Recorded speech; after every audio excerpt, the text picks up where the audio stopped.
This video is also available in Hindi. ये video Hindi में भी उपलब्ध है. For this we require 3 numbers of bulb holder with bulbs and some pieces of wire, and we have to connect the holder with 2 wires, and we have to make 3 sets like this.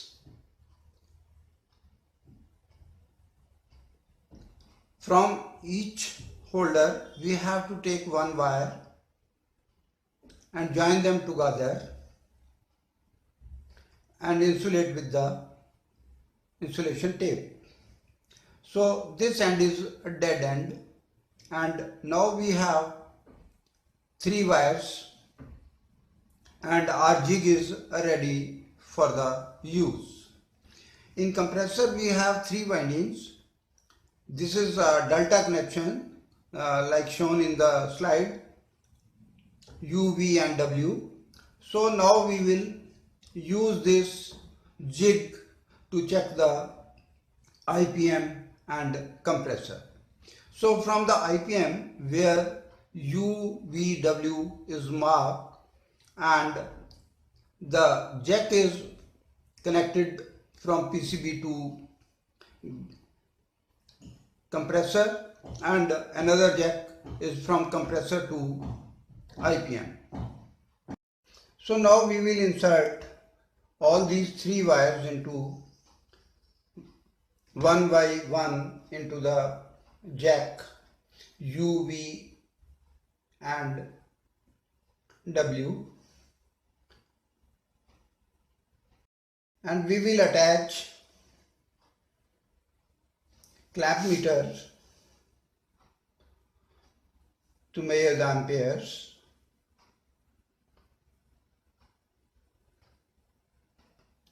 Ignore this fan, this is running with the natural air draft. So now we have started the AC. So first the fan is on, and when the supply will come to the compressor, these bulbs will glow in low frequency, low light, and amperes will also be very less, and it will increase when the frequency will increase. So now it is increasing, and it shows both compressor and IPM working okay. So we will switch off the AC, but for some time the capacitor remain charged till this LED glows off.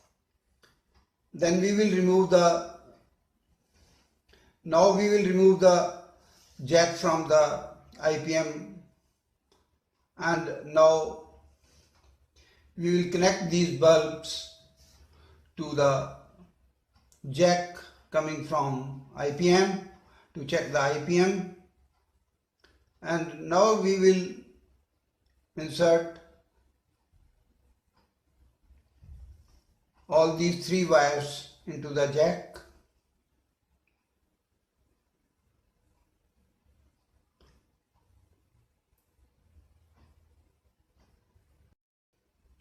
Now again we will start the AC.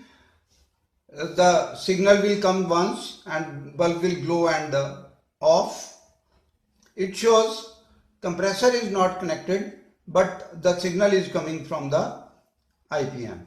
So how we can check the IPM as well as the compressor of inverter AC with the help of these bulbs? Hope you liked this video. If you have not yet subscribed my channel, please subscribe my channel and press the bell icon for the